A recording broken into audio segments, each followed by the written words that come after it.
네, 안녕하세요. 김쌤입니다.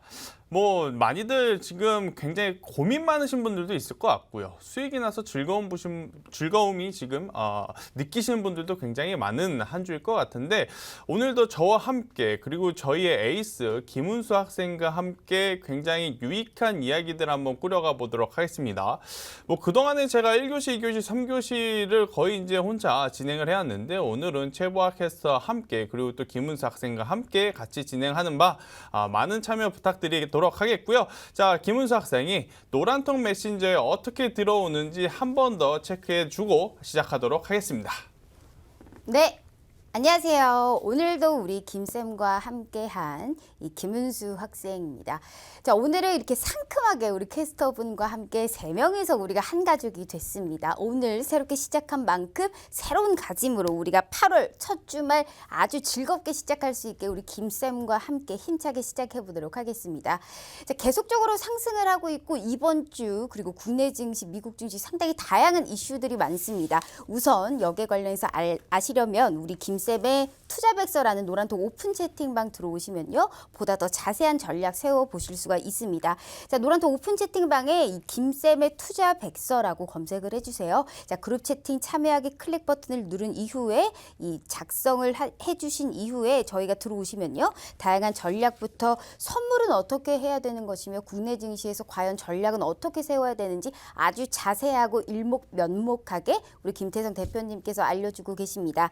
자, 지금 바로 시작을 해볼 텐데요. 과연 1교시는 또 어떠한 내용으로 저희에게 이 보다 더 많은 정보를 제시해 주실지 오늘은 어떤 내용 준비했을까요? 네, 일단 1교시는 여전히 지난주에 우리가 어떻게 시장이 흘러갔는지 이야기를 좀 먼저 해보도록 할게요. 자, 오늘 1교시, 2교시, 3교시 굉장히 주목해야 될 부분 중에 첫 번째, 미국 시장을 알아야 됩니다. 왜? 속상합니다만은 그래도 미국 시장이 글로벌 시장 중에서 가장 핫하고 가장 강한 힘을 갖고 있기 때문에 미국 시장이 강하면 우리 시장도 강하고 미국 시장이 약하면 우리 시장도 조정을 받기 때문에 미국 시장이 지난 한 주 어떻게 됐는지 한번 이야기를 해보는데 말도 많고 탈도 많았죠. 네. 일단 긍정적인 뉴스와 부정적인 뉴스가 너무 강하게 충돌을 했던 한 주였습니다. 자, 긍정적인 뉴스 뭐였죠? 우리가 이제 실적도 괜찮았고 그리고 나스닥이 지금도 상승을 하고 있는데 계속적으로 상승을 하고 있다는 점. 그렇죠. 일단 첫 번째, 기술주들의 실적이 생각보다 잘 나왔다. 그리고 두 번째 뭐냐면요. 연준이 제로 금리를 지속적으로 유지했다라는 부분. 그리고 세 번째, 이 경제 성장률이 굉장히 안 좋았는데 네. 이 부분이 시장을 상승시키는 요인이 됐어요. 왜? 그동안에 연준도 그렇고 트럼프도 그렇고 부정적인 뉴스가 나오면 지속적으로 경기 부양책에 대한 기대감을 투자자들에게 심어줬기 때문이다라고 좀 말씀드릴 수가 있을 것 같고요. 자, 부정적인 뉴스는 역시나 코로나19가 지속적으로 재확산이 된다라는 이야기들이 이제 나타나면서 긍정적인 뉴스와 부정적인 뉴스가 강하게 충돌을 하다 보니 사실 지난주 금요일 종가 그리고 월요일 시가 그리고 오늘의 종가 기준으로 보면 미국 시장도 크게 많이 올랐다라고 하기에는 조금은 부족합니다. 네네. 우리 시장이 그동안에 좀 박스권을 보여왔다시피 미국 시장도 지금 이번 한 주는 좀 박스권 장세에 놓여졌다라고 이제 판단을 하는 게 맞을 것 같고요. 자, 그렇다면 이번 한 주에 가장 큰 미국 시장의 포인트는 뭐였냐면 이 코로나 재확산일 것이냐 아니면 코로나 치료제가 먼저일 것이냐에 대한 이야기들이 지금 엄청나게 많은 상황입니다. 맞아요. 그죠?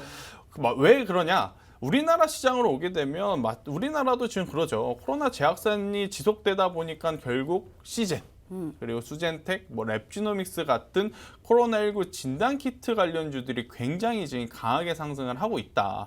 그런데 또 치료제 쪽도 파미셀을 필두로 또 이제 새롭게 이제 강하게 지금 이 진행이 되고 상승을 하고 있다 보니까 투자자들이 지금 어디로 가야 될지. 맞아요.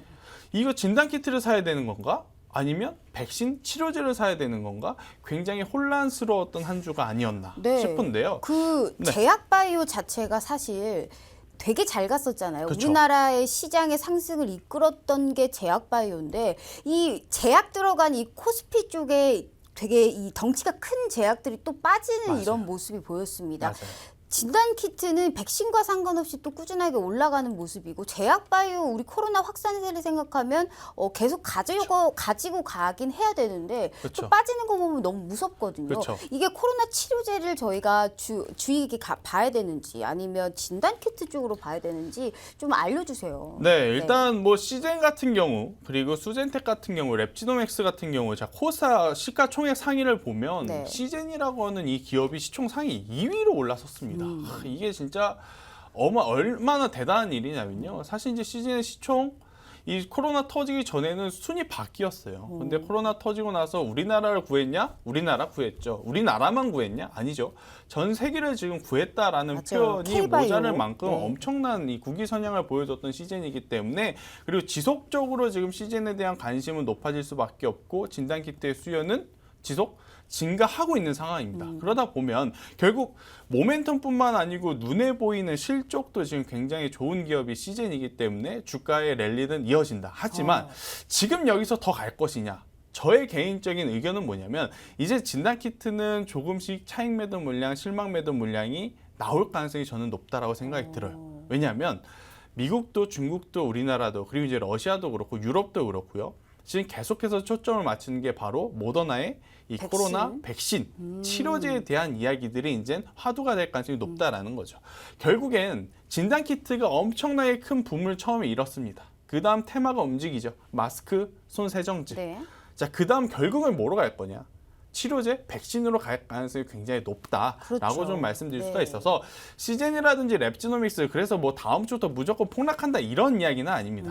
조금씩 차익 매도 물량 왜냐 단기간에 그만큼 많이 올라왔기 때문에 조정이 나올 가능성이 높으니 조정이 나온다면 반대로 상승할 것은 바로 백신 치료제 쪽이니 우리는 그 부분을 생각을 하고 시장을 참여를 해야 되지 않을까라는 이야기를 한번 드려보도록 하겠습니다. 일단 미국 시장은 앞서 말씀드렸다시피 실적이 좋은가 혹은 이 치료제나 이러한 모멘텀을 갖고 있는가에 따라서 굉장히 변동성이 심했던 이 박스권 장세에 놓여졌던 시장이다라고 좀 정리해 드릴 수 있을 것 같고요. 네. 자, 그렇다면 우리나라 시장은 어땠는가? 우리나라 시장은요. 남들 올라갈 때 안 올라가요. 코스피도 그렇고 코스닥도 그렇고 미국이 역사상 신고가를 다시 한번 기록했을 때도 코스피 코스닥은 많이 안 올라갔어요.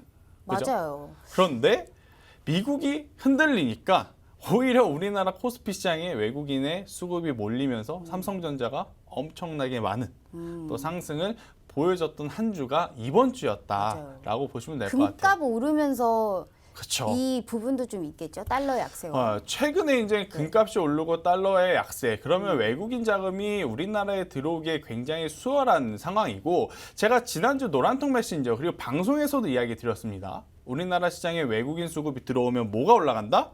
바로 반도체 IT가 올라가고 맞아요. 반도체 IT가 올라간다는 건 뭐냐?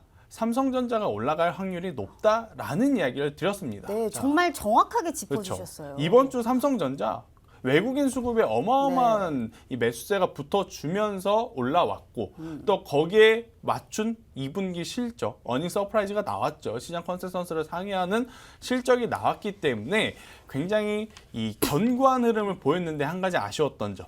자, 삼성전자가 엄청나게 강한 날 지수는 올라갑니다. 네. 근데 뭐가 문제냐? 삼성전자만 올라가기 때문에 개별주들은 조금은 재미가 없었을 수 있는 한 주가 되지 않았나. 사실 이제 매주 이러한 제약이라든지 반도체처럼 굵직굵직한 섹터가 상승을 하면서 테마주들이 이렇게 돌아가면서 이제 상승을 하거든요. 네. 근데 이번 한 주는요, 사실 이렇게 가볍게 움직일 만한 테마주들이 많이 없었어요. 맞아요. 거의 쏠림 그렇죠. 현상이 심했죠. 거의 네. 80에서 90%의 수급이 삼성전자에 쏠렸고요. 삼성전자에서 차익 매도 물량이 나온 오늘 어떠한 테마가 움직였냐면 결국 움직인 건 전기차. 실적에 기반한 전기차, 2차 전지 섹터만 움직였기에 아마 이번 한 주 이러한 투자자들 많았을 거예요. 지수는 좋다 그러는데 내가 가지고 있는 종목은 왜 이렇게 많이 움직이지 않을까라고 고민하신 분들 저는 굉장히 많을 거라 생각이 듭니다. 저도 그랬습니다. 그렇죠. 너무 소외받은 맞아요. 시장이었어요. 요새는 삼성전자 안 사면 시총 상위 종목들 안 사면 정말 시장에서 나 소외받는 그런 느낌을 좀 받을 만한 시장이었기 때문에 굉장히 좀 걱정 많으실 텐데요. 그래도 한 가지 좀 말씀을 드리자면 오늘 코스피 같은 경우에 5일선을 이탈하지 않았습니다. 자, 5일선을 이탈하지 않고 종가가 마무리가 됐고요. 코스닥도 아직까지는 상승 기조를 보이고 있습니다. 자, 그렇다면 다음 주에 우리 시장은 어떻게 될 거냐? 어떻게 될 거냐? 결국 지금 시작하고 있는 나스닥 시장이 굉장히 중요하죠. 나스닥이 상승하면 우리나라 시장 계속해서 올라갈 가능성이 높다. 그런데 미국 시장이 조정을 받으면 우리나라 다음 주 또 폭락이다? 아닙니다. 미국 시장도 계속해서 올라왔던 부분이 있어서 피로도가 나타날 수 있지만 여전히 우상향 추세를 갖고 있기 때문에요. 우리나라도 뭐 크게 11선을 이탈하지 않는, 21선을 이탈하지 않는 선에 조정이 나온다라고 한다면 재차 다시 올라갈 수 있는 바. 여기에 포인트는 뭐다? 외국인의 수급이 다시 우리 시장에 들어오는지 여부가 가장 중요하다. 그러면 다음 주에 우리가 체크해야 될 부분 어느 기업이다? 바로 삼성전자다. 삼성전자에 외국인의 수급이 붙어주면 지금의 조정은 우상향으로 가는 속에 건강한 조정이다라고 해석할 수가 있는 거고요. 만약에 다음 주에 삼성전자의 외국인의 매수보다 매도로 나온다라고 한다면 리스크 관리를 하면서 다시 한번 매수 포인트를 잡기 위해 기다리시면 되는 겁니다. 자, 주식 편하게 해야 돼요. 자꾸 불확실성에 투자를 하시려는 분들이 굉장히 많은 지금 상황인데요. 적게 먹어도 괜찮습니다. 남들보다 높게 사도 괜찮아요. 그런데 남들보다 조금 더 1%, 2%더 먹자고 미리 들어갔다가 마이너스 5%, 마이너스 10% 손실 나오는 것보다 높게 사는 게 저는 더 낫다라고 생각하기 때문에 오늘 미국 시장 확인하고 월요일날 삼성전자의 외국인 수급이 들어오는지 확인한 이후에 시장에 적극적으로 참여해도 늦지 않는다라는 이야기 한번 들어보도록 하겠는데요. 자, 은수 학생에게 제가 하나 물어볼게요. 네. 자, 삼성전자와 SK 하이닉스가 우리나라 반도체 1위, 2위 기업입니다. 삼성전자는 계속해서 우상향 추세를 보이고 있는 반면에 SK 하이닉스는 오늘 좀 조정이 나왔어요. 네. 자, 그럼 많은 투자자분들이 자꾸 이제 조정이 나오는 SK 하이닉스를 사려고 하는데 만약에 은수 학생이 투자자다. 네. 그럼 삼성전자를 사는 게 맞을까요? SK 하이닉스를 사는 게 맞을까요? 저는 SK 하이닉스를 좀 노려볼 것 같아요. 그렇죠. 왜냐하면 지금 많이 떨어졌다고 한들 SK 하이닉스는 이 반도체라는 유일무이한 한 쪽으로만 가고 있는 시장이잖아요. 그래서 저 같은 경우에는 지금 떨어졌다고 해서 팔 게 아니고 오히려 저가 매수세 쪽으로 이제 사서 계속적으로 올라갈 것이다라는 방향성으로 갈 것 같은데 제가 좀 바보 같은 생각일까요? 아니요. 지금 잘 생각하셨습니다. 자, 제가 누차 말씀드리는 거. 지수의 위치가 높을 때 주가, 기업의 주가의 위치가 낮은 게 좋다라는 이야기를 제가 드렸죠. 자, 결국엔 반도체 IT입니다. 포인트는 삼성전자도 D램의 선전으로 2분기 실적이 굉장히 좋게 나왔다. 자, 그렇다면 SK 하이닉스도 D램 가격으로 인해서 하반기 실적을 노려볼 수 있는 바 삼성전자보다 조금은 낮은 위치에 있는 SK 하이닉스를 저가의 매수의 포인트로 잡아가는 것도 굉장히 좋은 투자의 포인트 중에 하나가 아닐까라는 이야기를 저는 다가오는 주에 여러분들과 함께 한번 해보는 게 가장 좋지 않을까라는 이야기 드리면서 자, 앞서서도 말씀드렸지만 방송 1시간 만에 제가 이 모든 것을 말씀드리기 굉장히 어렵습니다. 네. 그렇다면 여러분들은 어떻게 해야 되느냐? 노란통 메신저에 들어오셔서 SK 하이닉스를 언제 우리가 사는 게 좋고 그리고 왜 사는 게 좋고 기관과 외국인이 지금 SK 하이닉스를 사는지 파는지 그리고 언제쯤 우리가 매도를 해야 될지 목표가를 얼마로 잡아야 되는지에 대한 이야기들을 노란통 메신저에서 같이 나누시면 굉장히 저는 좋다라고 생각을 하고 있습니다. 그래서 노란통 메신저 꼭 들어오시면서 이번 한 주 정리를 해보자면 미국 시장은 긍정과 부정의 뉴스가 굉장히 크게 부딪히는 혼조권의 장세였다. 하지만 기술주들의 상승 그리고 모더나의 치료제에 대한 모멘텀이 있기 때문에 여전히 추가적인 상승을 기대해 봐야 된다라는 이야기. 또 우리나라 시장도 외국인의 수급이 다음 주에도 들어온다면 반도체 IT를 중심으로 다시 한번 시장은 우상향으로 갈 가능성이 굉장히 높다라는 것 이야기 한번 드리도록 하겠습니다. 이번 1교시 미국 글로벌 시장과 국내 시장에 대한 키워드를 가지고 제가 여러분들에게 이번 주에 이랬으니 다음 주에 이럴 것이다. 다음 주에 전략은 이렇게 보는 게 좋을 것이다 라는 이야기를 드렸습니다.